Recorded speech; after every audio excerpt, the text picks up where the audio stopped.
Good news with Paul Thomas and Center Western. Thank you. There's three total. So.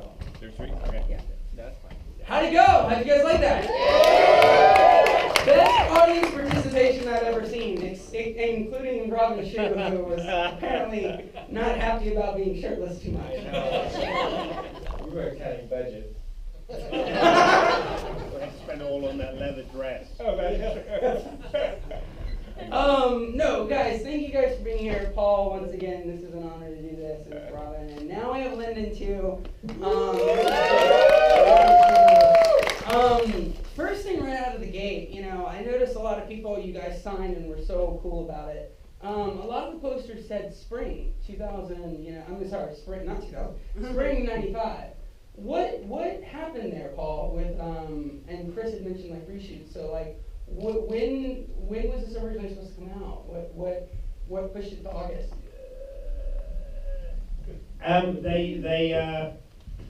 We made the movie for New Line, and which was run by Bob Shea at the time. And Bob, he had this theory, it's called the Bob Shea car crash theory of filmmaking. That's what everyone referred to it in New Line. And he felt that a movie had to be spontaneous when you made it to really be fantastic. And if things were too organized, he would kind of like throw a car crash into the works. So what he did with us is he took $2 million out of the budget about 3 weeks before we started shooting. And that was, it wasn't a huge budget movie, it was $21 million, which at the time, was, for what we were trying to do, wasn't that much. So we dutifully took the money out, and then we went and shot the movie. And then we tested the movie that we shot, and we were told by the first test audience we didn't have enough action, because that's what we cut out, so to do it for $2 million less. So we ended up shooting 2 extra scenes, which was the Johnny Cage Scorpion fight, and the Liu Kang reptile fight. And they're some of the best fights in the movie because they were the ones that we got to spend the most time and money on because the audience had told us to go away and do it. So we did, and we shot a slightly tweaked ending for the movie as well. So we just basically shot, 3 extra weeks of just people beating the hell out of one another. And that's what the movie should have been. It's pretty unique because, like I said, I've snuck into test screenings and I've seen, usually it's because the movie needs help that they reshoot or maybe to spice it up a little bit, but they actually reshot it. It must have tested that incredibly well for them to say, well, yeah, we need to do better fights, but we also want to shoot a cliffhanger ending that could lead into a sequel or a franchise. Well, they definitely had high hopes for it, especially once Robin and I showed them the plans for what this additional fighting would be. But they didn't really have a choice. I mean, it was the movie needed help, and that was the great thing about test screens. And we only tested the movie twice because the second test screening went so well. I mean, it was the polar opposite of the first test. The first test, the movie was in trouble, which it was only my second film, and both Robin and Linden were much more experienced than me. I mean, Linden had done like multiple big Hollywood films, and he was telling me when we shot his fight in the rubber plantation in Thailand, he said, man, you don't have it. I should really be fighting for another week. And I'm like, what am I going to do? I mean, the studio's telling me, we got to go home. But he was right, and eventually we did. Say that again.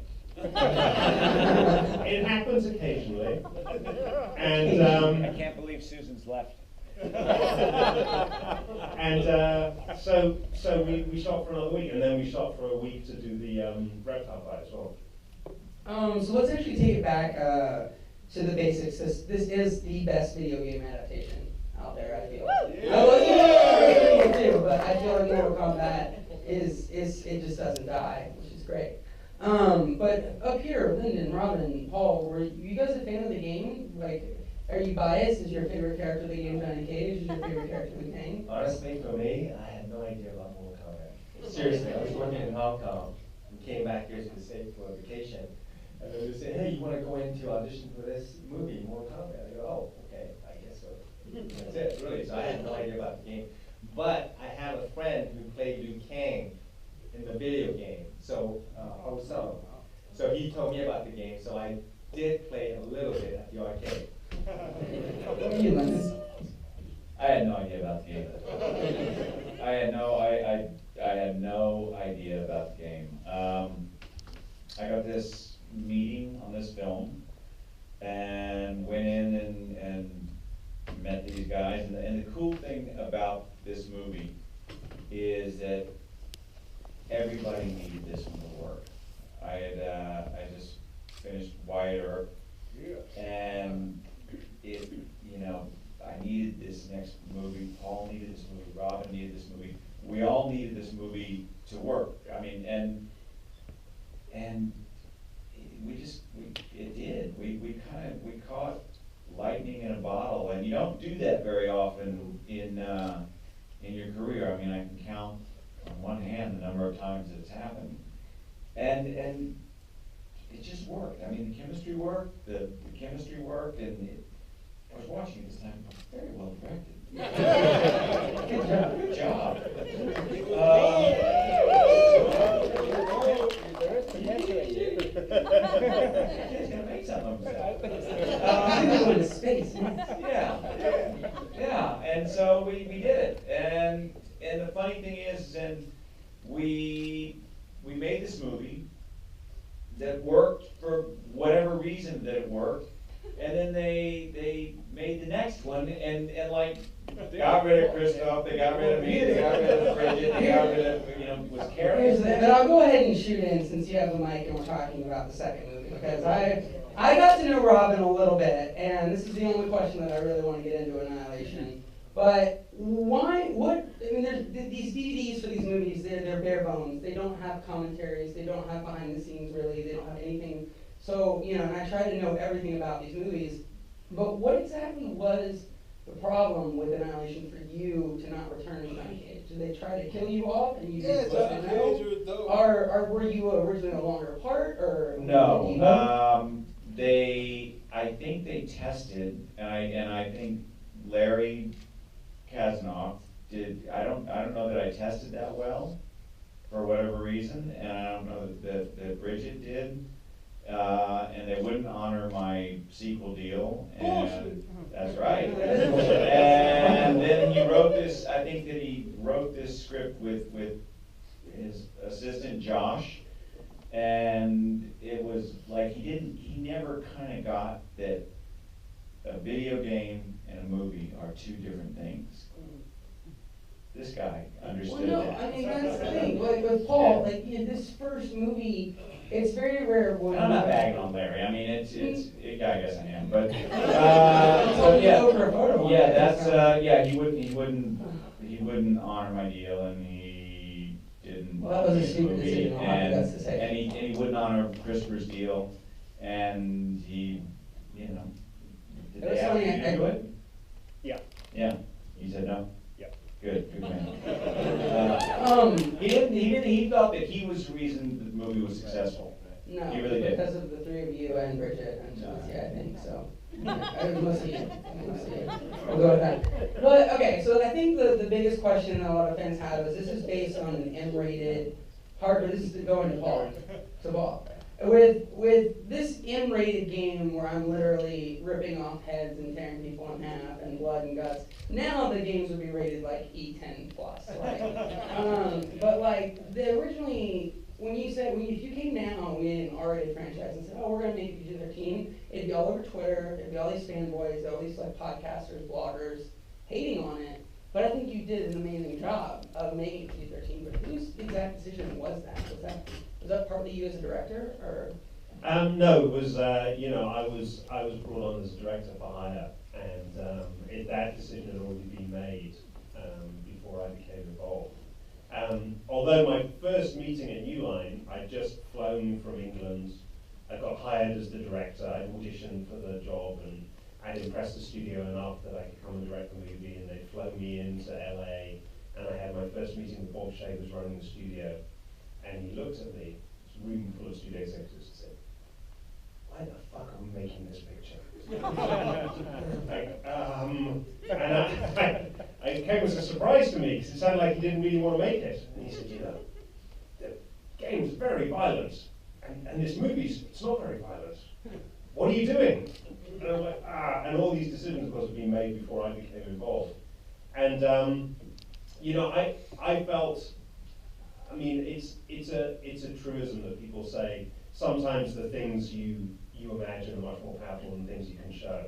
And that's what we tried to do with this. We tried to suggest things. We tried to suggest the brutality and the violence of the video game. Because even if you made an R-rated movie, you could never have got on screen the kind of things No, that it'd are in the be video NC-17 game. 5 minutes in. It would have been like an NC-17. You would never have gone into cinemas. Yeah. And I was a fan of the video game. I played it in the arcades. And although I wasn't the best player, so I didn't get to a lot of the fatalities, to be honest. You just did the same But special over and over. I just kind of like waggled everything really fast and hit things. And but I really enjoyed the visceral thrill of playing and the combat. That's what I remember. I remember the combat more than the fatalities. And I thought that's what the movie's about. The movie's about these great characters, because I knew there were characters from the game, and it's about the fighting. And that's what we delivered on screen. And, we didn't have all of the fatalities and spinal columns coming out. But ultimately it didn't matter, because that, I don't think, is what the video game is about, and that's certainly not what the movie has to be about. And as Linden said, they're two different things. You've got to make a movie. You can't just slavishly try and put the video game on screen, because that just never works. Yeah, and I feel like a lot of that wouldn't work in a movie anyway, like ripping out someone's spinal cord on camera. Just kind of would be more of a Belko experiment than a, Well, and what everyone forgets also is that this was the first successful adaptation of a video game to movie. And there had been Mario Brothers, there had been Street Fighter, but those movies were terrible. Street Fighter, Double Dragon, and those were huge video games, though. They were huge video games. And nobody thought this thing was going to be successful. Nobody. I mean, Week's number one. That's why I got to direct it. that's why I got this story. That's why we got to be. I'm serious. They did not think this was going to work, and it's like, they were surprised, and it was number one. 3 weeks 3 in a row, weeks. which is unheard of nowadays. And I mean, we showed them. So, Robin, you were actually, if you pay attention to the credits, and Paul kind of showed you had worked on the choreography. Right. For the Oh, questions. yeah. How much and to what extent and what scenes did you help work on with him? Did you work directly with Paul or? Oh, yeah. I mean, I worked with Paul very closely. I mean, I know exactly what Paul wants. I think by that time it was towards the end of the movie, so I got to know Paul really well. And he is a fanboy of the game. And he really liked He's a huge, awesome nerd guy. Yeah, exactly. So, and he loved the movie because it's almost like I can say this. Every day I go to work, Paul would say, "Robin, come here, look at this set. My God, I can't believe this set." and then they're practical. You don't get that these days. No, exactly. So every day he was so excited. So I mean, how can you not get excited with him? Exactly. So when we had a chance to reshoot the fight scene, I was excited. So I would go to Paul every day with some ideas and say, yeah, and then we would study films and we would study the type of martial arts we wanted to use. We were very fortunate to do the Johnny Cage, Scorpion, and Liu Kang. So you did choreograph. I choreographed the fight, yeah. Wow. So, but I told Paul that, if this movie is about fights, you can't stop and break. No. There's like 6 in a row. That's Because my like in favorite a video word. game, you don't stop and wait a minute, I need to breathe. You can't pause. It's actually a cheat code to Exactly. pause. So in the that's game. why the fight needs to be very kinetic. And I remember Linden, when we were doing the Scorpion fight, I said, "Linden, you're gonna have to get hit." And he said, "Are you kidding me?" And then, no, but you're gonna look so good. Really? So I think some of the shot that you saw Linden get hit in the face is actually all real. Oh yeah. And All real. I got kicked so hard in the kidneys. I got kicked so hard in the kidneys. It doesn't look like anything on screen. It's like I go down on that railing and just this axe kick comes in, and I had pad, but like always, you know, if you got pads all over your body except for like this much, guess where you get hit? and just like, oh my God, it hurt. Yeah, and you know, I had a great double. Yeah. You know, I'm not a great martial artist. I'm not, you know, you're a great martial artist. I'm okay. I'm like a, yeah. But, you know, but you forget like Goro, you know, he wasn't CGI. He was a big animatronic puppet that never fucking worked. I mean, this thing there was some poor guy in the bottom of it, and they would stick him in this suit, and they'd like stick an air hose in there, and he couldn't see anything. I think he had a little, did he have a TV screen? He had a TV screen, and they'd stick him in there, and they'd be like, all right, dude, you got your air? And he'd be like, and then they'd like yank the air hose out, and they'd go, okay, he's got a minute. and then he'd be running around, and he'd be like, and he's in the dark, and he can't breathe, and then the thing on top, the beast, would break, and it'd just sit there, like, it would overheat, and then just start going, and then we'd have to like cool him off, and they'd have to work on him. He'd just sit around for hours with that thing, and they'd be like, yeah, but look, his eyes dilate. It was horrible. I've done this with Paul and Robin, as I said, you're a new addition to this, but I'm getting the feeling that you actually didn't have to play that much of a stretch to play Johnny Cage. No, very close. Yeah, we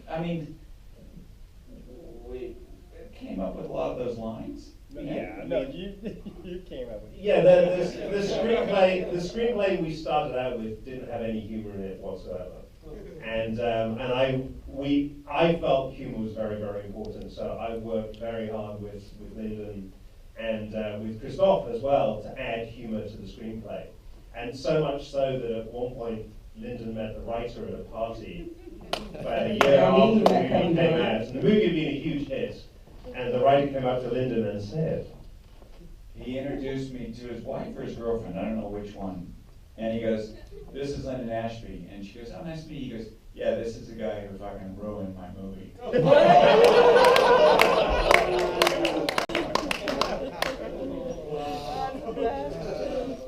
So I got that going for me. But just to circle back on the second Mortal Kombat movie, it's one of the reasons I felt it really hurt the film, because that humor I thought was very, very important to the movie we made together. And I thought it was something that was kind of sorely lacking or didn't hit the mark in the second film. Well, something that I had brought up at the last screening, speaking of the script, was there was quite a few scenes. I looked through it last night with Liu Kang and Kitana. You guys originally didn't wait until the sequel to make out. And why did that get cut, or did they film and they're just nowhere to be found? Well, I have no idea. I didn't. I really have no idea. I mean, just say, hey, kiss her. Okay. Robin, when you were kind of put in the spotlight in this film, as you said, it was kind of like everyone was against it. No one thought it was this huge deal. You know, in the mid-90s, it was a huge deal to have someone who wasn't, just say Caucasian, be a leading actor on the billboard on the front page at the video store. He was the cutout, and you're not American. How was that to take it in as an action star from a stuntman's perspective to being a lead character who's fighting for the fate of the world? I mean, I didn't really think about it because it's a movie and I've been acting for 9 years. I mean, it's exciting to be in America, my first American movie, but I didn't think of what kind of impact will it have. Honestly, I did not. Not until people would come up to me on the street and want me to sign the album. And I go, wow, you carry your album? I think you have it, if you recall, the gold, because it went triple platinum. Yeah. And you have it in your wall. It didn't really hit me. So then, and after that, I go, wow, this is pretty cool. And that's it. I didn't really think too much about it.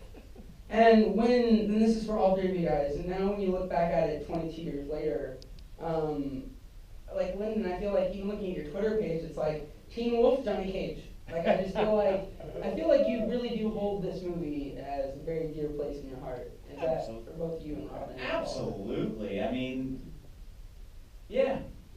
I mean, this is. Is this the film that you get when like people come up to you and Yeah. do you just get this email all one. the time? This one has got like people love this movie. I love this movie. And this movie, it's got a really special place in a lot of people's hearts. And we we went and made this video game movie that just kind of went out there and got a life of its own and is still alive and kicking. And yeah, all the time, airports, restaurants, Johnny Cage. It's like, Where's the sunglasses? yeah, exactly. I mean, how many? Those are $500 sunglasses. That's why. For so many people. It's yeah. Was Paul a part of this movie? Obviously, it is a video game adaptation, but when you actually made it, did you have an intent to sort of not like commercialize it towards not just fans of the video game, but also for just a common audience? Because I feel like if you look at two, it's like total like Molina's there for 5 seconds, Cyrax there for 5 seconds. There's actually character development in the first one.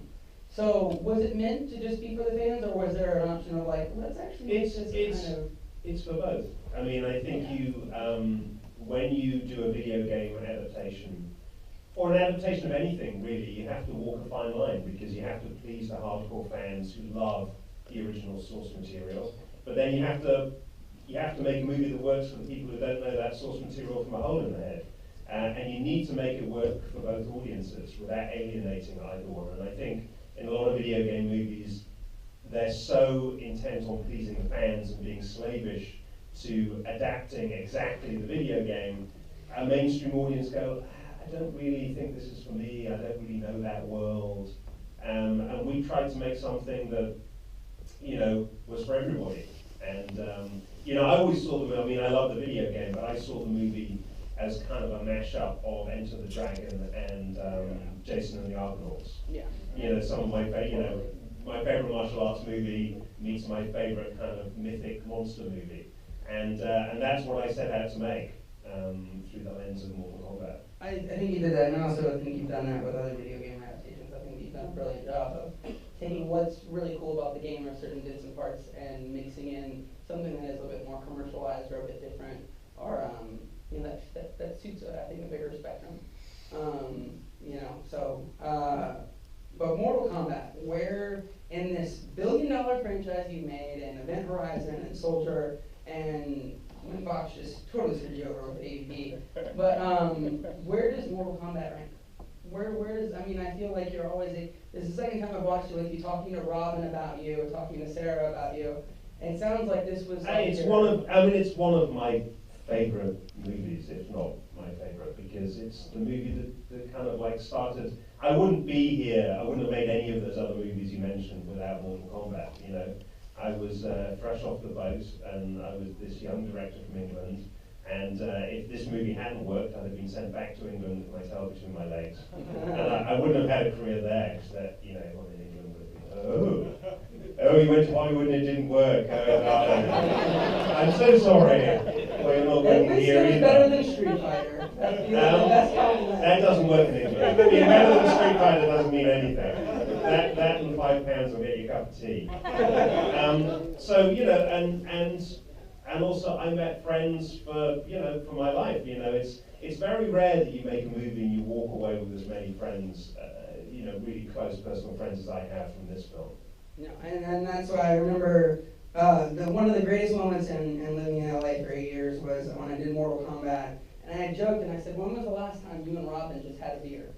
And you sent me that email that was like, I pinned it on my wall, my roommate can attest it's on my wall, that, you built friendships. He's friends still with Sandra Hess from Annihilation and everything, and that is the coolest factor about doing this event, is knowing that not only do the fans all unite, but you as a cast, still 15, 20, 22 years later, I called Sarah, and Sarah was, she's like, oh, Linden just popped over Phobia. And I was like, that's awesome, you know? But yeah, so 22 years later, we have this movie, and Drinking beer is a very big part of what we do. Exactly. yeah. You know, I once suggested to Robin that we go work He out goes together, first. and he said, I work out enough. Let's meet and drink beer. I have one beer. I hit the gym 6 times this week. I'll have one beer. But let's actually turn it over to Robin for just a second before we're gonna head out to the audience. Robin, we didn't get to you with the question. Where does Mortal Kombat in a career of stunt films, documentaries? Now you have your first directing writing feature coming up. Where does Mortal Kombat rank? I mean, it's one of my favorite movies also, because we have such a great relationship. I mean, you guys can see. Linden was throwing popcorn at Paul. I miss him so much, and I think why the movie worked was because all of us were very honest and authentic to our character, and then we really loved the movie, so we were going to work every day excited. And of course, I remember Paul saying, like, when we were in Thailand, he said, how great is this? With his English accent, we ride a boat to go to work. You know, I mean, I heard about that. how often do you get to ride a boat and go to work to these beautiful islands, beautiful beaches, and then you go to work? Do you remember sitting in that restaurant? We had to sit, we'd like wait in this restaurant for the boats to come in the morning, right? Yeah. And then the monkeys would come. I'm not making this up. The monkeys would come, and it was like open. It had this opening, this big square opening in the roof, and the monkeys would come, and they'd come down, and you're like, holy shit, this is gonna end badly. And they'd be like around you, looking, and you're like, where's the boat? So before we turn to the audience, everyone, when you were lined up, I gave you kind of a flyer card that had 2 movies on it, Earthbound and Mickey. And this is your first big crack It's at my writing. first narrative, yeah. Yeah, your first narrative. And tell us a little bit about this film. Where is it gonna be playing? And Well, it's gonna be at the Lambert, Pasadena on the week of May 12th, a Mother's Day weekend, through the 18th, and Very near your birthday, isn't it? kind of, but what was that? we were talking about Earthbound. And you Oh, said- okay. No, it's one of those project that is really personal to me, because I think right after Mortal Kombat, I developed this passion for Southeast Asia. I mean, I love that part of the world, the culture, just the people. I mean, they were all soft-spoken. Everything was just so nice. So when I heard about the 2004 Indian Ocean tsunami, I mean, at first, because living in the States, you don't really hear about news of other countries. So then I did some research and realized that 250,000 people died from the tsunami, and 1/3 of it were children. So then that really broke my heart, and I sort of did some more research, and I go, wow, this is a really powerful story. So I started writing. And then I go, wow, after I finish, I should really shoot this. So that's what I did. And so this is really a passion project. So it's a short film. Yeah, it's 26 minutes? It's about 22 minutes. And so it'll be playing at the Linden, Pasadena, Yeah. May 12th to the 18th. Yeah, and it's kind of like a big deal, because theater don't really want to show short film. No. So then I think they read it, they sort of, they feel this will work, and because Lemley's an art house theater, so then they decided to book it, and but only for matinee though. So I said, I don't care, matinee's good, I'll take it. So I think I'm very fortunate that they booked the film anyway. No, I can tell I got a text from Robin randomly, I didn't have his number, and it said, I got your number from Sarah, this is Robin Shou. And I woke up and my roommate, I just kind of screamed, and I'm like, what? Dude, like Robin Shou just texted me, and then I saw the trailer and I researched the film and stuff, and it seems like it's a very important film. You definitely have your heart invested in it, and I certainly will be there that Sunday. You said it was a good day for Sunday. Sunday, Mother's Day, yeah. because the film's about mothers. All right, and let's do some questions from you guys. Okay, yeah, Anthony, over here. Hey guys, you're awesome. This has been really great. So one of my favorite things about this movie, besides the preview and Robin's hair in the movie, Right, he's got great hair. I mean, that he was like, it was as short as Paul's. Yeah. And that was in Thailand, it was so hot. And also, now I'm sure you know that Paul directed the first Death Race, right? Yes. So he asked me, Robin, you know, I have this amazing part for you in Death Race, but we need to shave your hair. And I go, yeah, anything's fine. You work with Paul again? So yeah. That's how I knew, because Linden is actually, I don't know why he climbed the Eiffel Tower, but he follows in guys in Resident Evil 3 Extinction. He recasted these people. That's like the coolest thing ever. Like, Yeah. that's just super cool. So my question was, Okay. so my other favorite part of the movie is Trevor Goddard as Kano, because he's an incredible character actor. Yeah. And obviously he passed away a while ago. So was there any interesting stories or tidbits about working with him? I mean, I love him in the 90s. He was, Trevor was a force of nature. I mean, he was like that guy he was playing, Kano. He also played a pirate in Pirates of the Caribbean. That guy was a pirate in the best possible way. And before we did Mortal Kombat, he had been in the same villages in Thailand shooting this Dolph Lundgren movie, Men of War, I think it was called. And everybody knew him. Like every person who ran a bar, every woman, I mean, everybody seemed to know Trevor. It was like the return of the king when he went back to Thailand. Okay, guy dressed as Scorpion. First of all, the movie had a very big impact on me. I worked in a movie theater when it came out, and our bosses said, put it in the little house because it's not going to sell. It was selling out night after night. I moved it to our big house, and so congrats on that. This movie also, I was telling Chris earlier, this is what inspired me to start martial arts. It was always fascinating to me, but it was always untouchable. So you guys got me in the dojo. Thank you. Changed my life. Other question for you, and this is, I guess, for anyone who can answer, Robin. Phenomenal fight scene with Reptile. Where the hell was Johnny? What were you doing? Yeah, he didn't even have his back. Like, did you even come to film him for that? His kidneys hurt. Well, Kitana shows up, so I'm kind of like, wait a minute. the truth of the matter is that we shot in Fontana. That was the old Kaiser steel mills, and now it's the racetrack. And we shot out there, and that's where was Reptile even there? No. He wasn't even there. So yeah, we're walking, and it's like, do you hear it? I'm like, what, or whatever, and then I think I was in Fontana and he was on a set in Van Nuys Airport. So I couldn't get there. I don't know. I was watching this time. It never bothered me before. Tonight I'm like, geez, I don't know how this back down. You go get him. You got it? You up there in the black, yeah. Yeah, I agree with what Kory said earlier. By far the best video game adaptation to a movie of all time. Yes.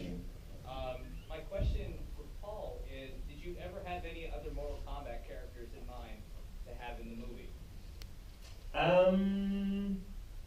Originally, Jade, there was supposed to be a fight with Jade in the script. It's in the script. Maybe. I mean, Well, Linden ruined And then they ruined her in the script. I don't remember. I mean, it was always, I mean, these were the most popular characters from the game. Lou, Johnny, Rayden. And I knew that because I played the game in arcades and you just saw what people wanted to play. I don't know if many people wanted to play Jade. So I don't think it was any great loss. I agree. I've told this story before and I'll tell it again. I got this part and I thought, finally, I'm working with an Asian guy and 2 women. I'm going to be the tallest guy there. Because I'm not that tall. And I'm like, for once. And then I get on set and I go, God damn. It's like I look at Robin and I'm like, ah! And then these 2 models come in. And they're like, I'm like, can I get some lifts in my shoes? Yeah, you would think, why not? I should be the tallest, and I wasn't, again. Yeah, So Linden, you said you weren't like a martial arts mover. How much of training did you have to do No, I boxed quite a bit growing up, and I had studied a little bit of karate, but I was pretty good. My hands were pretty good, and I was a pretty good athlete. And we trained for 3 months. Yeah, I think. And I really enjoyed martial arts and kind of continued afterwards. So no, I don't think I had a double until the scorpion fight. I mean, Yeah, we didn't double mate. no. Can you do the splits? No. No, I cannot. And now for sure not. Yeah, I can bend down maybe. I think one of the reasons why people feel this movie holds up was because there's not a lot of visual effects in fighting. I mean, this is what it is. Everything is real. Everyone is. I mean, we were tired. We were really tired, but then we had fun. We had really, really amazing fun. I mean, it's just that, it's all worth it. Like, yeah, I think Paul is saying, like, Linden was saying, like, this is our chance to do a big movie. It had to work. And also it's fantastic that we have a great relationship. So we would go to work, like, happy every day. And so, yeah, I think and you can see that on the screen because Linden is Johnny Cage and I am the King. I mean, it's just that, there's no faking that. There is no faking that. You can really see that. I just talk about doubles. So in that scorpion fight, there is the worst injury or the most pain I think I saw. Look, Robin got pretty racked out in that reptile fight. But it was that guy Tatsuro. And he did the flip, and then you watch and his shins hit on this bar.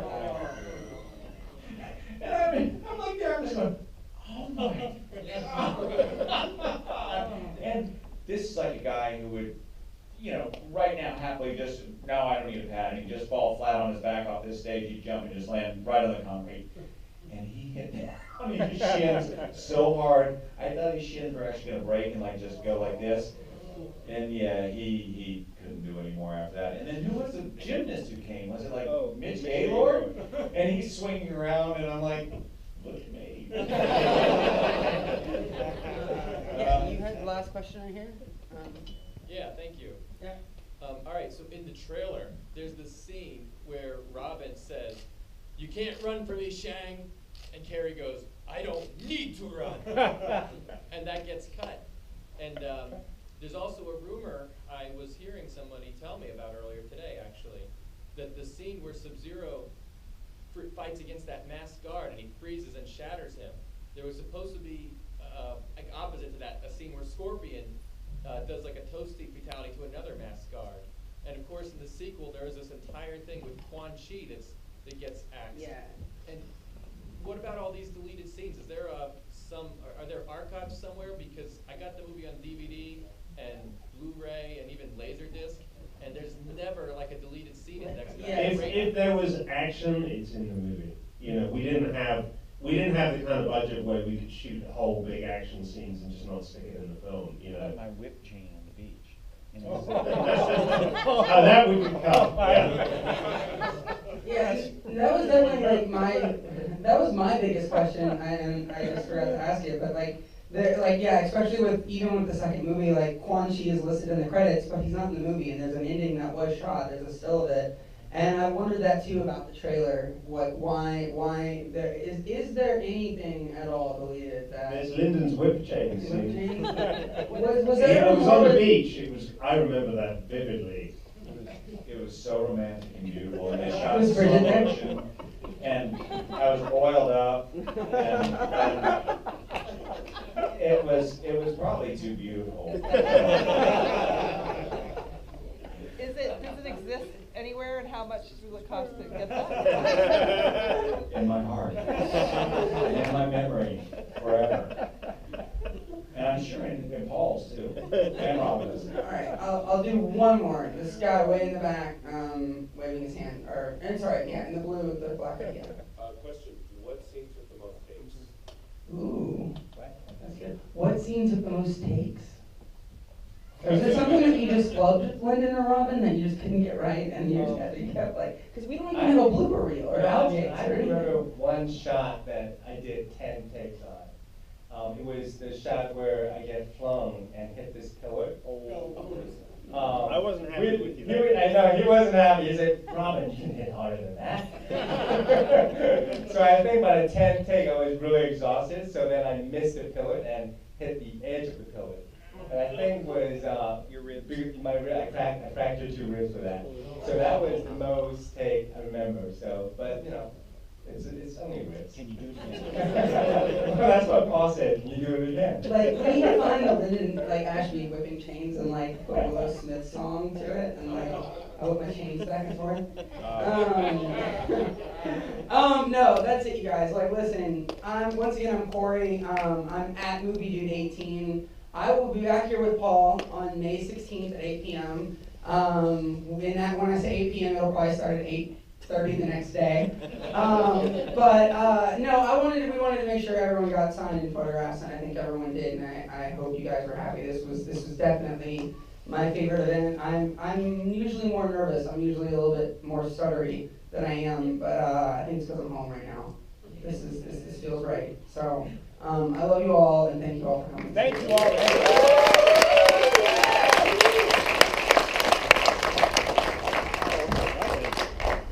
Good, man.